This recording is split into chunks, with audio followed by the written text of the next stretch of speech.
This is TWiT. So just recently, Comcast and Charter said that they would be moving into a new venture together, and they both decided that together that it would be in their best interest if they didn't compete. I don't know about you, Cheever, but I think that we as consumers should have some kind of a say in it. What do you think? I think at this point, so. Yeah, absolutely, right. I think to quote them, and this is kind of interesting. I went and looked at their statement that they actually put out, and they said, "We want to explore the potential opportunities for operational cooperation and their respective wireless businesses to accelerate and enhance each company's ability to participate in the national wireless marketplace."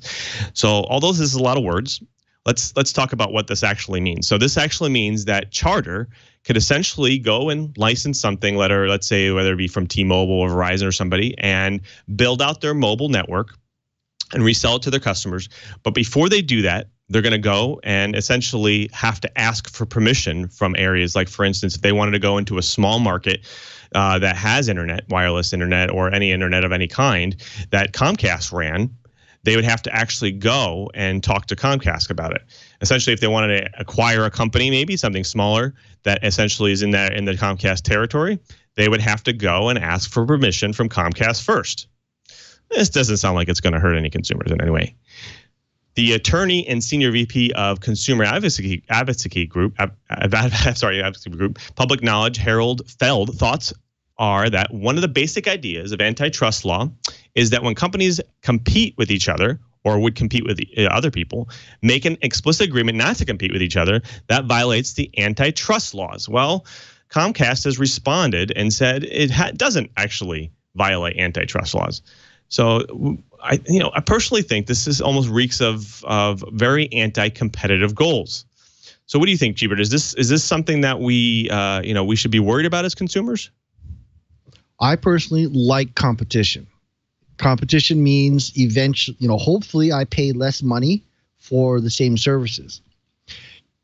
I was involved a long time ago on the Coalition for Competitive Telecommunications, where we broke the Hawaiian telephone monopoly in Hawaii for intra-LATA communications, meaning inter-island and so forth. It was actually more expensive for us to call the neighbor islands than it was for us to call the mainland. We managed to break that a year before the federal regulations. Afterwards, many years later, I was actually playing golf with the ex-head of Hawaiian Telephone, and he said, that was actually the best thing that ever happened to them.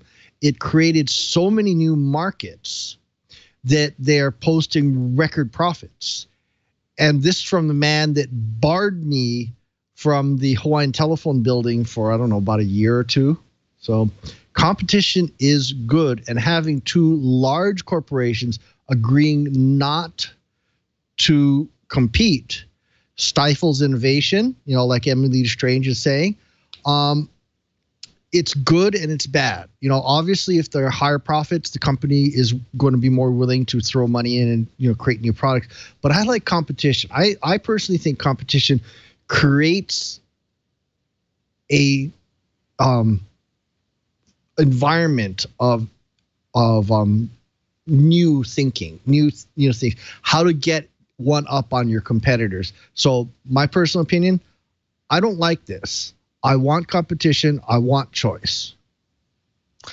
Yeah, I agree. I think that this is a tough one because when these large corporations that are almost monopolies in areas that they're in already, and they come in and they go into agreement with each other, it's almost like they're subsidiaries of each other, and they create this anti-competitive nature agreement that consumers sometimes will essentially have an issue with. And I think.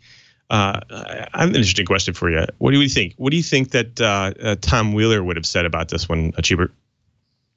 I think Tom Wheeler would have had conniptions.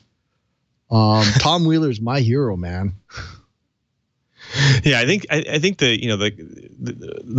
have one issue with the fact that there's been no voice of this at all coming from anywhere, not from anywhere from the SEC or anybody talking about this. And it's just interesting to see that this year alone, with all the changes, corporations have no problem with coming out with these types of statements. I mean, and then not only do they come out with these types of statements, they spin it as if consumers are going to be okay with it. As consumers are going to love it. It's going to be great for consumers.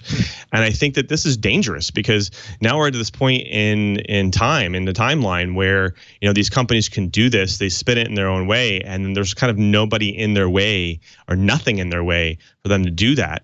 And it could create some, pricing issues and cost issues and, adoption issues for especially areas that don't necessarily have network and wireless, because you might not have really good internet in some areas, and so that's where these kind of wireless companies can come in and produce internet and other services. And this is basically saying, well, unless my buddy over here Comcast is going to allow me to do it, we're just not going to let you do it. So, again, this is a real tough one, and I don't know. I think it's one of those things that we're going to have to see how it plays out. I mean, do you foresee legislation stepping in here at all? I don't know. This is the Trump administration we're talking about. I am basically saying the era of the corporate oligarchy is here. We've seen science fiction writers talk about it. We saw it on Blade Runner. We saw it in Max. We're seeing it everywhere of what the world could potentially become when choice is removed from us. I think this is a slippery slope, and I'm not sure what's going to happen when we have so few choices being removed. The Stasi, in East Berlin, were always saying, this is your only choice, and you will like it. And I'm hearing these echoes throughout the Trump administration.